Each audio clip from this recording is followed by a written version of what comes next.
Hey, how we doing today? Welcome into this edition of Dolphins Today. Happy to have you. My name is Jake Riepma, host of Dolphins Today, and it's the off season, so we're diving into, for some, maybe not really the most fun and exhilarating topic, but a very important topic around the Aqua and Orange, and that is the cap situation. Yes, you might have heard the Miami Dolphins are in one of the worst cap situations. When the new league year starts in March, it's projected that there'll be about $40 million over the cap, and again, among the worst with the cap situations, including the Buffalo Bills and New Orleans Saints.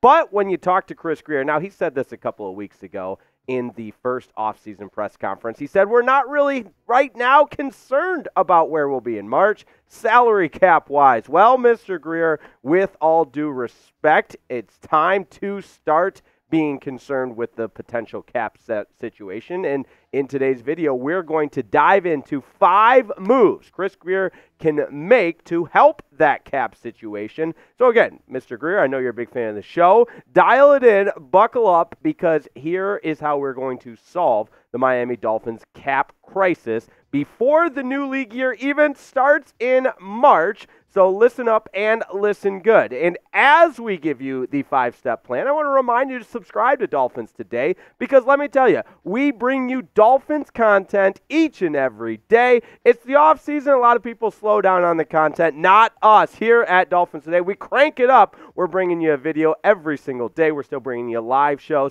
non-stop coverage leading up to the NFL draft. And oh yeah, don't forget about free agency either. We'll be with you every step of the way. So make sure you subscribe. And a few videos ago, I told you about some of the numbers at Chat Sports. Dolphins Today, we're on the rise, baby. Let's continue to climb up those rankings and get to 56,000 subscribers, the largest independently run Dolphins community on YouTube. Help us out. If you like what you see, make sure you drop a subscribe down below. Now, how to improve the cap situation for the Miami Dolphins? I've got a 5-step plan, and the first one is the most obvious and the easiest. It's cutting Emmanuel Ogbah, defensive end for the Miami Dolphins. Now, I know Vic Fangio is out as defensive coordinator after just 1 year, and Emmanuel Ogbah was a guy that didn't really fit Vic Fangio's system. However, when you look at Emmanuel Ogbah, he's the highest paid base salary player on the Dolphins roster,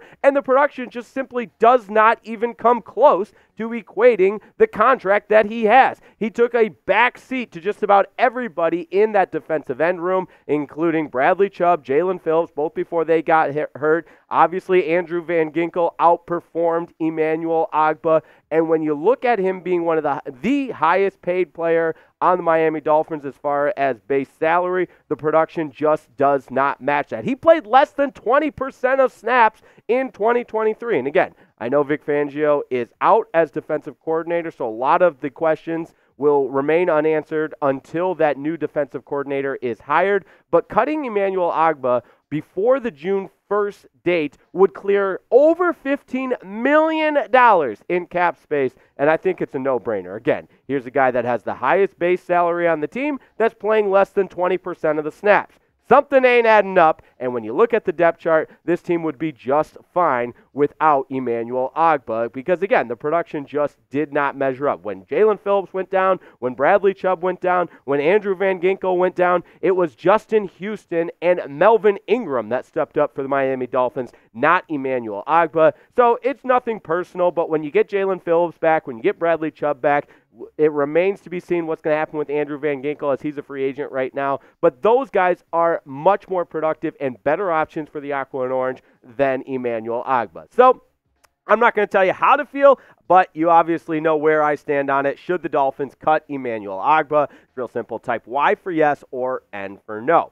Now, while we're on the cut train, this one might be a little bit more conversational as far as a case to be made for Xavien Howard or a case to be made against Xavien Howard, but I'm making the case to cut Xavien Howard. The cornerback had an up-and-down year, battled some injuries for the Dolphins, and really wasn't that reliable in big moments, if you ask me. He had some games he played better than others, and again, the same conversation can be had about the Xavien Howard that we had with Emmanuel Ogbah as far as the uncertainty of the Dolphins defense without a defensive coordinator right now. But again, you look at his age, he's 31 years old. He's not a young spry chicken anymore. Make it what it is. 31 years old. He's spent his entire career with the Dolphins. And again, had some ups and downs. And you got to give him credit. The resume is there as far as a 4-time Pro Bowler, All-Pro selection in 2021. But this is a guy whose abilities seem to be trending downward, and his age seems to be catching up with him. And when you think about the Dolphins' secondary room, they have guys that are ready to step in and make a play. Jalen Ramsey, obviously he's your quarterback number one. Kader Kohou showed some signs of improvement. And we don't know about Cam Smith because he never got an opportunity to play under Vic Fangio. And I know I called Cam Smith out a little bit as being a bust, but he's not exactly been afforded the opportunity to prove his abilities. And you look at that cornerback room, I don't see a spot for Xavien Howard. If we go back to that previous slide of how much Xavien Howard would save the Miami Dolphins if he was cut, I think that's really important because he will cost this Dolphins team quite a bit if, in fact, he stays on his contract. And remember, earlier in the offseason, the Dolphins asked him about taking a cut, or reporters asked him about taking a pay cut, and he obviously is not of interest in doing that. So if they're able to cut Xavien Howard, it would generate $18.5 million in cap space. And again, I think that's worth it, but let me know what you think down in the comments. Be the GM. Is it time for Miami to move on from Xavien Howard? I say yes. I say cut his ass because he's getting a little bit old. He's lost a step. You look at those big games he played. He was seemed like a day late, a dollar short, and a lot of different big moments, and just doesn't have the physical tools to command the salary that he's being paid right now. So let me know in the comments. Type C for cut or K for keep. Now, coming up, we're going to get into a few more of our 5-step plan for off-season savings. But right now, I want to give a huge thank you and shout out to today's presenting sponsor, Factor, America's #1 meal delivery service. And I know we're well into the new year. By now, you're well on your way with your resolutions, whether it be eating healthier, going to the gym more, this, that, and the other. But I'm going to give you a few tips using Factor meals to not just improve upon yourself as an individual, but make choices that lead to success as it relates to your diet. In Factor, they bring you delicious, ready-to-eat meals delivered straight to your door, and these meals are fresh, never frozen, dietitian approved, and oh, by the way, they scream convenience because they take all of the added stress out of the whole meal prep situation. You don't have to have a million different containers running around. You don't have to do the dishes afterwards. You don't even have to go to the grocery store. These meals are delivered straight to your door, and they only take 2 minutes to heat up. And oh, by the way, they're delicious. I'll give you a top 2, the sun-dried tomato chicken to die for, and of course, the Chipotle pork chop. I always give that one because it is phenomenal. And don't forget about the 55 weekly add-ons. And let me give you a pro tip. The smoothies are also delicious, but either way, you'll have a ton of nutritious and flavorful options to kickstart those resolutions and stay true to those resolutions, both equally important. So don't take my word for it. Head to factormeals.com/FinzChat50 and use code FinzChat50 to get 50% off. And I'm not even kidding you with that deal. We're talking 50, people, 50% off. And yeah, that's half off. That's right. FinzChat50 at factormeals.com/FinzChat50 to get 50% off. And oh yeah, we love you and we care about you. So that link's going right in the comments and description of today's video. It's factormeals.com/FinzChat50 and use code FinzChat50 to get 50% off. Now, feels like we are well into our off-season plan, but folks, we got 3 more steps to get into. The first 2 are big ones. You're going to save a lot of money by cutting Emmanuel Ogbah. You're going to save a lot of money by cutting Xavien Howard. Now, this one, I think everybody can agree. Goodbye, Chase Claypool, set to be a free agent, and the Dolphins made that trade for him in the middle of the season this past year in 2023. Really, all they gave up was a 7th-round pick in 2025. They swapped 6th-round picks with the Bears.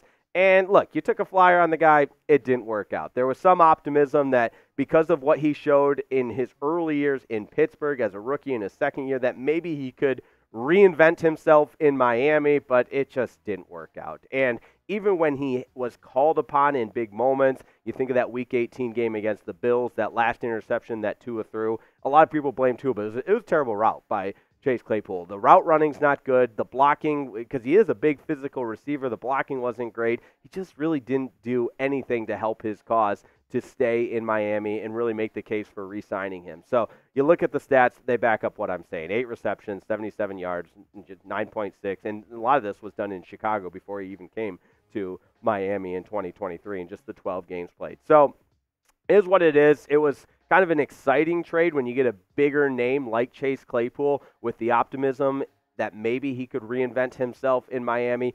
Just didn't happen. So I think, again, this one's relatively easy. When you look at that list of Dolphins that are set to become free agents, Chase Claypool is about the easiest one that you circle and say, see ya, so long, thanks, but no thanks. So another way that the Dolphins will save some cap space. Goodbye, Chase Claypool. We tried, right? We tried, and it didn't exactly work out. Now, this one also relatively obvious, but it's time to cut Keion Crossen. He didn't play for the Dolphins at all in 2023. There was some optimism when he came over to Miami that maybe he could have an impactful role as a cornerback, and it just did not happen. He had that knee injury in 2022 and never really recovered for it, and again, he wasn't even in the conversation. And I'll say it for the third time that without a defensive coordinator so far for the Dolphins, it's tough to really place what that defense will look like, but cutting Keion Crossen is a must for me because you're going to save about $3.2 million, and it's a guy that didn't even sniff contributing to the bottom line of the Miami Dolphins. And maybe that sounds ruthless, it sounds mean, whatever it is, but again, this isn't personal. It's just we're working on ways to save some cap space for the Miami Dolphins. Now, here's the big one. Here's the one we've been waiting for. Time for everybody out there on their keyboards, the keyboard warriors, to let me have it. But I'm telling you, it's time to restructure Tua Tagovailoa's contract and forget the fifth-year option. It's time to pay the man. And I know what you're thinking. Well, how are we going to save money if we pay the man? Well, it's real simple. Right now, in his fifth-year option, Tua is set to make over $23 million. If you're able to restructure that, depending on what the details of the contract looks like, you can lower that figure by about $10 million, again, depending on what that deal looks like. And by offsetting the contract and restructuring it all together, Tua would allow the team to franchise tag someone else. Maybe think of someone like Christian Wilkins or a guy that's pending free agency, and even somebody on the offensive line, maybe like Rob Hunt. But the point being, if you invest in Tua, I think there's a common ground to reach between both the Miami Dolphins camp and Tua's camp, all right? I'm not talking pay the man like he's Joe Burrow. I'm not talking giving him the highest NFL contract in history. No. But I'm also talking about a team-friendly deal that will, again, satisfy both sides of the party. Because what did Tua have to do in 2023? Prove that he can play all 17 games, check, and prove that he's among the upper echelon quarterbacks, led the NFL in passing yards, and we've gotten into it at length about his shortcomings against good teams, how he was restricted against sometimes when the play would break down. And then on the good side, oh yeah, he was second in yards per attempt of quarterbacks with at least 400 pass attempts. So there's a lot of noise on both sides, whether you're all in on Tua or whether you're ready to completely move away from him. I think here's some common ground we can all reach. 4 years, $180 million with $100 million guaranteed. And that's not going to lock down the franchise financially, but it's also going to satisfy Tua's camp and not have him play on that fifth year of his rookie deal. I think that's a win-win for both parties, but hey, I let you know what I think. Let me know what you think down in the comments. Should Miami offer Tua a new contract extension? I say 4-year deal, $180 million. $100 million guaranteed, and by doing that, you're able to restructure it so you're not paying him the $23.2 million he'd be owed in the fifth year of that rookie contract. So again, it's a win-win for both sides. For the Dolphins, you're not mortgaging the future in a 4-year deal with Tua Tagovailoa. If you're Tua's camp, you're ecstatic by the fact that you're not playing on that fifth-year rookie deal and that you've bought yourself at least a few more years leading the Aqua and Orange. But again, it's not the most popular opinion because I know a lot of people have a lot to say on both sides of the aisle. That's what makes this fun. Let me know down in the comments. Want to thank everybody for tuning in to today's edition of Dolphins Today. As always, we keep you updated on the latest surrounding the Aqua and Orange, and that includes daily videos, live shows, and oh yeah, don't forget about our wall-to-wall free agency coverage and coverage leading up to the NFL Draft. We've got you covered. Make sure you subscribe as we continue to grow our audience here on Dolphins Today. Big shout out to my producer today, the one and only Tex on the ones and twos. Couldn't do Dolphins Today without him. We certainly appreciate it. And as always, thanks so much for tuning in, and we'll see you next time on Dolphins Today.